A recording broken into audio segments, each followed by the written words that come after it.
Dear students, N Awasthi video solution series में आज हम लेवल 1 की क्वेश्चन 121 टू 130 क्वेश्चंस डिस्कस करेंगे। चलिए शुरू करते हैं क्वेश्चन नंबर 121 से।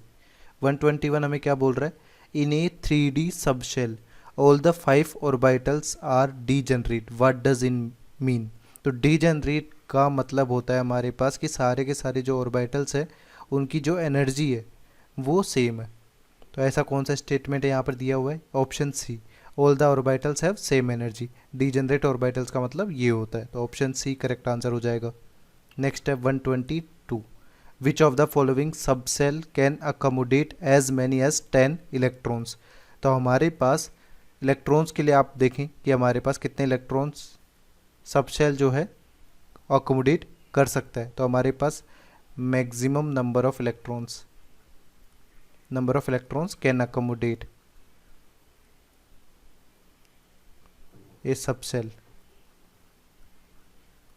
is determined by the formula 2 into 2l plus 1। अब यहाँ पर आप l की वैल्यू 0, 1, 2, 3 रख दीजिए। 0 में हमारे पास कौन सा सबसेल होगा? s। इसमें हमारे पास मैक्सिमम इलेक्ट्रॉन कितने हो जाएंगे? 2 इंटू यहाँ पर 0 हो जाएगा प्लस 1, यहाँ पर 2 इलेक्ट्रॉन मैक्सिमम हो जाएंगे। p में हमारे पास कितने होंगे? हमारे पास 2 इंटू 2 प्लस 1, यहाँ पर 6 हो जाएंगे। डी में आप देखें तो हमारे पास क्या हो जाएगा? 2 इंटू यहाँ पर हो जाएगा कितना? हमारे पास 4 प्लस 1, तो ये हो जाएगा टोटल 10 इलेक्ट्रॉन। तो हमारे पास जो डी ऑर्बिटल होगा उसमें टोटल 10 इलेक्ट्रॉन मैक्सिमम ऑक्यूपाई कर सकते हैं। अब जो 2D होता है वो पॉसिबल नहीं होता। क्यों? क्योंकि जो L की वैल्यू होती है वो क्या होती है? हमेशा n-1 होती है। दैट मीन्स यदि n की वैल्यू आप 2 रख रहे हैं, सेकेंड सेल में है, तो यहाँ पर l की वैल्यू क्या होगी?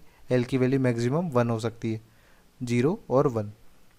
तो 0 के लिए s ऑर्बिटल और 1 के लिए p ऑर्बिटल। तो 2s और 2p पॉसिबल है, 2d पॉसिबल नहीं है। 3d में मैक्सिमम इलेक्ट्रॉन 10 ऑक्यूपाई हो सकते हैं। अब 3dxy और 3dz² में आप कंपेरिजन करें तो इनमें 2 इलेक्ट्रॉन्स ही ऑक्यूपाई होंगे, क्योंकि हमारे पास जो d सबसेल होगा यहाँ पर ये 10 इलेक्ट्रॉन्स इन 5 में होंगे। तो इनको आप डिवाइड करेंगे, dxy, dyz, dzx, dx² minus y² dz²। तो यहाँ पर मैक्सिमम 10 इलेक्ट्रॉन्स केवल ऑप्शन बी में हो सकते हैं। ठीक है। नेक्स्ट है, which of the following statement is correct for an electron having azimuthal quantum number l equal to 2। अब यदि l इक्वल टू 2 है तो हमारे पास n की वैल्यू क्या हो सकती है? यहाँ पर पॉसिबल n इक्वल टू 3 होगा। n इक्वल टू 3 होगा तभी l इक्वल टू 2 हो सकता है। अब हमारे पास किसी भी न्यूक्लियस में लोएस्ट एनर्जी ऑर्बिटल ये तो हो नहीं सकता। n इक्वल टू 1 वाला जो सेल होगा वो लोएस्ट होगा, तो ये स्टेटमेंट हमारे फॉल्स हो गया। फिर अपने पास बोल रहे electron is in a spherical orbital. Spherical यानी s ऑर्बिटल, ऐसा भी जरूरी नहीं है। l इक्वल टू 2 के लिए d ऑर्बिटल है, d ऑर्बिटल की जो शेप होती है वो डबल डबल शेप होती है, तो ये भी फॉल्स हो जाएगा। इसके बाद बोला गया इलेक्ट्रॉन मस्ट हैव स्पिन।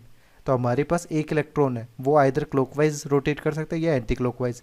तो यहाँ पर आप +½ रख सकते हैं या -½ भी रख सकते हैं, बट यहाँ पर मस्ट बोला गया है कि ये +½ ही रखे, तो ये स्टेटमेंट भी फॉल्स हो जाएगा। फिर अपने पास बोल रहा है इलेक्ट्रॉन्स में have a magnetic quantum number -1। अब हमारे पास यदि l की वैल्यू 2 रखी हुई है तो मैग्नेटिक क्वांटम नंबर जो होगा वो क्या होता है? -L2 + l, यानी हमारे पास यहाँ पर वैल्यू होगी -2 to +2, यानी -2, -1, 0, +1, +2, ये सारी वैल्यूज़ ये ऑक्यूपाई कर सकता है। तो ये स्टेटमेंट हमारा जो हो जाएगा ये ट्रू हो जाएगा। तो ऑप्शन हमें कौन सा करेक्ट है? यहाँ पर डी हमारा करेक्ट आंसर हो जाएगा। नेक्स्ट है 124, which of the following statement is incorrect. Incorrect अपने को पता करना है। तो यहाँ पर देखिए, concept of penetration and shielding are important in deciding the energetic और ordering of orbitals in multi electron atoms. अब हमारे पास सबसे पहले पेनिट्रेशन और शिल्डिंग इफेक्ट क्या होते हैं ये देख लेते हैं। शिल्डिंग इफेक्ट में हमारे पास क्या होता है? Can be defined as a reduction in the effective nuclear charge on the electron cloud due to difference in attraction forces of the electron on the nucleus.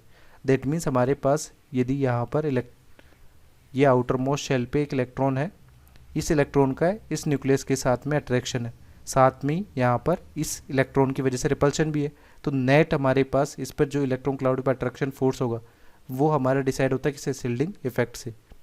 कि यहाँ पर जो इनर इलेक्ट्रॉन लेयर है वो शील्ड की तरह act कर रही है इस पे अट्रैक्शन फोर्स लगाने के लिए। ठीक है, इसके अलावा पेनेट्रेशन इफेक्ट क्या है कि ये इलेक्ट्रॉन अपने पास आउटर मोस्ट का या किसी भी ऑर्बिट में जो इलेक्ट्रॉन है वो कितना न्यूक्लियस के पास में जा सकता है। तो इन दोनों इफेक्ट्स में ही आप जो देख रहे हैं कि हमारे पास इलेक्ट्रॉन्स की क्या हो रहा है, अट्रैक्शन फोर्स टुवर्ड्स न्यूक्लियस जो हो रहा है वो चेंजेस हो रहा है। तो हमारे पास जितना नियरर क्या होगा न्यूक्लियस के बराबर पास में होगा इलेक्ट्रॉन, वो क्या होगा, लोअर एनर्जी का होगा, और जितना दूर जाएगा उससे क्या हो जाएगा, इलेक्ट्रॉन की एनर्जी बढ़ जाएगी। तो उसी इलेक्ट्रॉन जिस ऑर्बिटल में ऑक्यूपाई करेगा उसकी भी एनर्जी का ऑर्डर वैसे डिसाइडेड किया जाएगा। दैट मीन्स हमारे पास पेनिट्रेशन और शिल्डिंग इफेक्ट क्या होंगे, किसी भी ऑर्बिटल्स के एनर्जी ऑर्डर को डिसाइड करने के लिए रेस्पॉन्सिबल इफेक्ट्स हो सकते हैं। तो ये हमारा ट्रू हो जाएगा। इसके बाद बोल रहे हैं a wave function can have positive and negative values. तो हमारे पास वेव फंक्शन इस तरह से डिसाइड होता है r θ φ। तो ये पॉजिटिव और नेगेटिव दोनों हो सकता है, but modulus of Sai square ये हमेशा क्या होगा, पॉजिटिव होगा। तो ये भी ट्रू हो गया। इसके बाद बोल रहे हैं radial nodes can appear in radial probability distribution function. अब हमारे पास जो वेव फंक्शन होता है उसको अपन इस तरह से डिसाइड करते हैं, रेडियल फंक्शन और यहाँ पर एंगुलर फंक्शन थीटा और फाई। तो यहाँ पर रेडियल प्रोबेबिलिटी डिस्ट्रीब्यूशन फंक्शन के फॉर्म में ही रेडियल नोड्स को डिसाइड करेंगे। ठीक है, जो कि रेडियल नोड्स हमारे पास कितने आते हैं, यहाँ पर रेडियल नोड्स यदि आप निकालते हैं तो ये हमारे पास n-l-1 पे आता है। ठीक है, यानी ये n और l वैल्यू पे डिपेंड करता है, एंगुलर नोड यहाँ पर केवल एजीमुथल क्वांटम नंबर पे डिपेंड करता है। तो ये स्टेटमेंट भी ट्रू है। फिर हमारे पास है the shape of an orbital is given by principal quantum number. Principal quantum number जो होता है n, उससे हमारे पास क्या होती है, साइज ऑफ एटम या energy of electron upon decide करते हैं, energy. But shape of an orbital जो है वो किससे डिसाइड होता है, स्मॉल एल से, यानी एजीमुथल क्वांटम नंबर से, एजीमुथल क्वांटम नंबर से। तो ये स्टेटमेंट हमारा क्या हो जाएगा, फॉल्स स्टेटमेंट हो जाएगा। तो ऑप्शन डी हमारा यहाँ पर करेक्ट आंसर होगा। ठीक है, नेक्स्ट है 125। 125 में बोला गया 4p5 ऑर्बिटल हमारे पास, यहाँ पर नोडल प्लेन कौन सा होगा और एजीमुथल क्वांटम नंबर क्या होगा। तो हमारे पास l=0 के लिए s ऑर्बिटल, p के लिए 1 के लिए l=1 के लिए p सबसेल। तो p है तो यहाँ पर l=1 तो हो गया। इसके साथ ही आप एक्स वाई जेड एक्सिस इस तरह से ड्रॉ करते हैं, एक्स एक्सिस, वाई एक्सिस और जेड एक्सिस। तो हमारे पास पी वाई ऑर्बिटल जो होगा वो कुछ इस तरह से होगा। तो इसके परपेंडिकुलर प्लेन कौन सा होगा, एक्स जेड प्लेन, जिसमें हमारे पास इलेक्ट्रॉन के पाए जाने की प्रोबेबिलिटी बिल्कुल भी नहीं होगी। तो ये हमारा क्या हो जाएगा, नोडल प्लेन हो जाएगा। तो यहाँ पर नोडल प्लेन कौन सा आएगा, एक्स जेड, वो भी एक का आएगा। तो यहाँ पर नंबर अपन लिख देंगे 1। तो कौन सा ऑप्शन करेक्ट होगा, ऑप्शन सी हमारा करेक्ट आंसर होगा।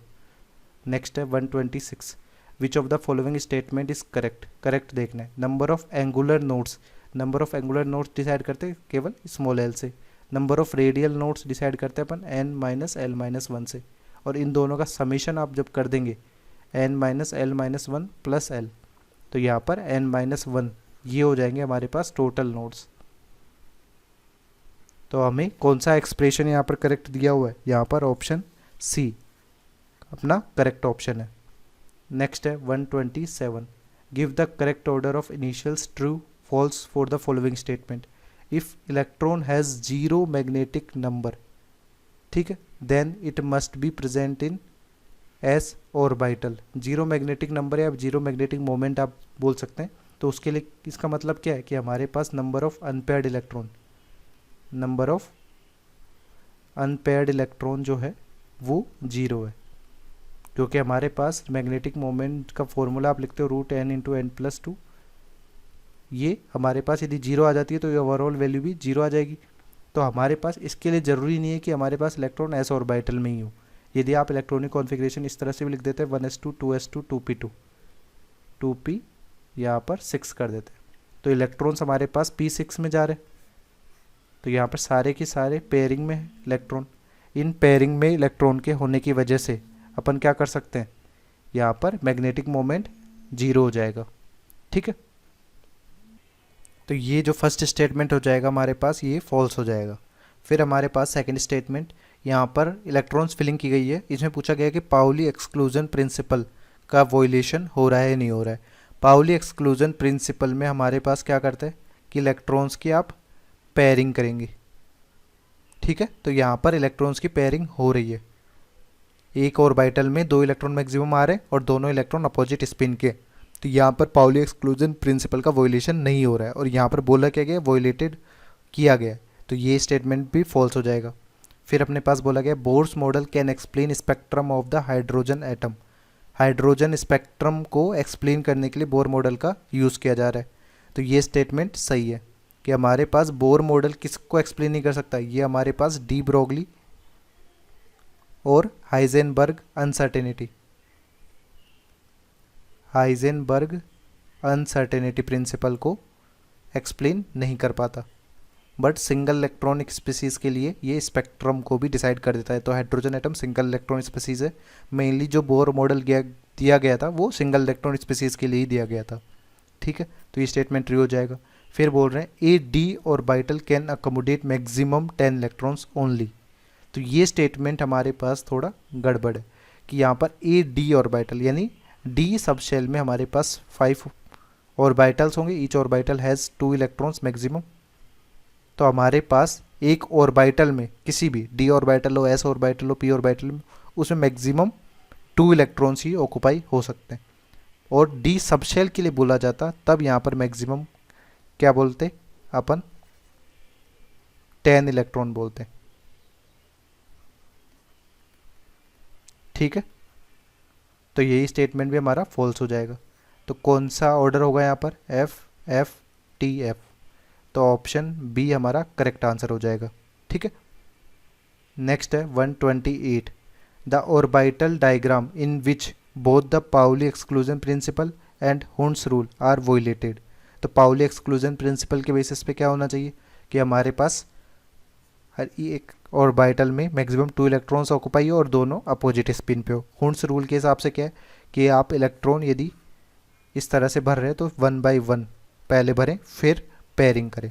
तो ऐसा वॉयलेशन हमारे पास कौन से ऑप्शन में हो रहा है ये अपने को चेक करेंगे। तो पहला ऑप्शन देखिए, पहले ऑप्शन में हमारे पास यहाँ पर एक ऑर्बिटल में 2 इलेक्ट्रॉन भरे हैं बट अपोजिट स्पिन के नहीं है, तो पाउली एक्सक्लूजन प्रिंसिपल वॉयलेट हो गया। उसके बाद में यहाँ पर देखिए, यहाँ पर एक वैकेंट है, इसमें एक भी इलेक्ट्रॉन आपने नहीं भरा है, जबकि 3 इलेक्ट्रॉन थे तो तीनों ऑर्बिटल्स में एक एक इलेक्ट्रॉन आप भर सकते थे। तो यहाँ पर ही दोनों रूल्स वॉयलेट हो रहे हैं, तो ऑप्शन ए ही हमारा करेक्ट आंसर हो जाएगा।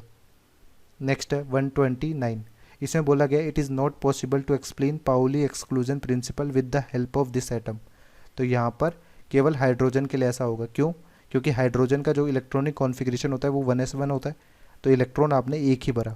तो हमारे पास पाउली एक्सक्लूजन प्रिंसिपल को जस्टिफाई करने के लिए कम से कम 2 इलेक्ट्रॉन हमारे पास होने चाहिए, जिससे आप सेकंड इलेक्ट्रॉन जैसे ही भरेंगे तो वो अपोजिट स्पिन का भरेंगे, ठीक है।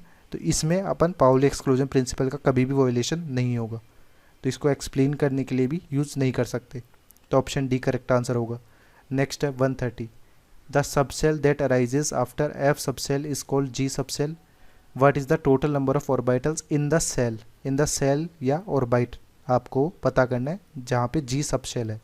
तो हमारे पास देखिए L इक्वल टू 0 1 2 3 4, जी के लिए S, 1 के लिए P, D, F और यहाँ पर G। तो हमारे पास जी सबसेल के लिए L की जो वैल्यू हो गई वो कितनी हो गई, 4 हो गई।